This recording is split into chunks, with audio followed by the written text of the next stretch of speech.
Hi everyone, today I'll be making pecan sandies.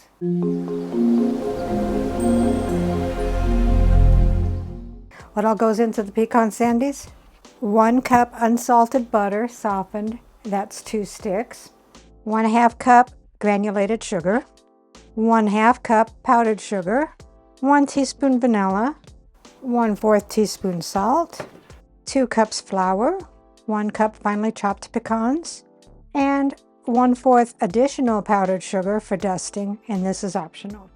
So let's begin. Preheat the oven to 350. Take a large mixing bowl, dump in your 1 cup of softened butter. Again, that's 2 sticks. The 1/2 cup of granulated sugar and the 1/2 cup of powdered sugar. So I do have a splatter guard because I put the powdered sugar in there. It's probably going to fly all over the place. Hopefully it won't with that. Mix that for 3 to 4 minutes until it becomes light and fluffy.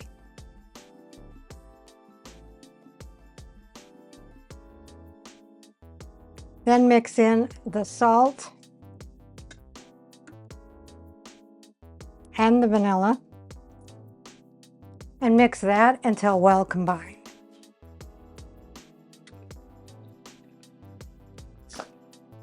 Then gradually add the flour, mixing on low speed until a dough comes together.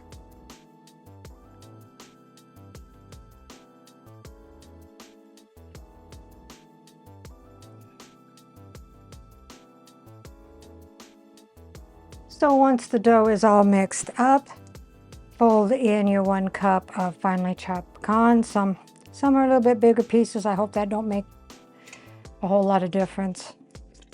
And we'll fold that in.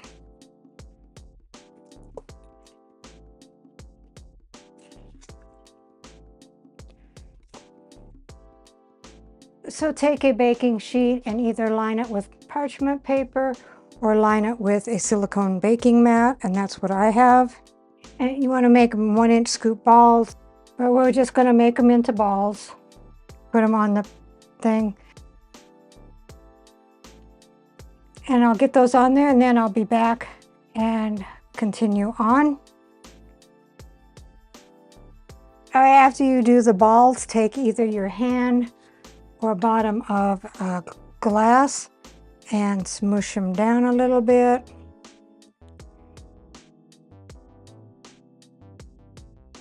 Now my mom, these were her favorite cookies.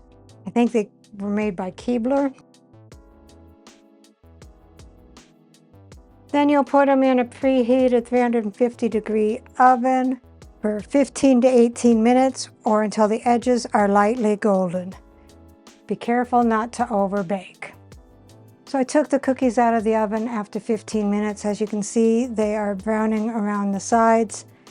We'll let this sit for 5 minutes on the pan, and then we'll put them on a cooling rack until they're completely cooled.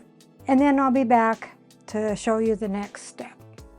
So this part is optional. I put some parchment paper underneath because I didn't want a mess on top of my stove. Just want to dust the top of these with powdered sugar. You can also top them with a pecan half. I'm not going to do that. There's plenty of pecans in there.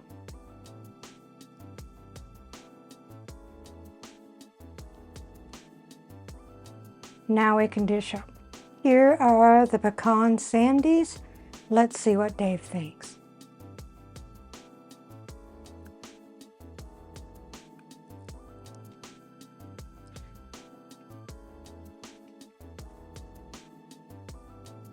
Those are good. Those are pecan sandies. Better than store-bought. Well, thank you. Welcome, thank you. I like these a lot. Recipe deals for easy meals. Please like, subscribe, and share. This is Cooking with Sherry. Until we meet again.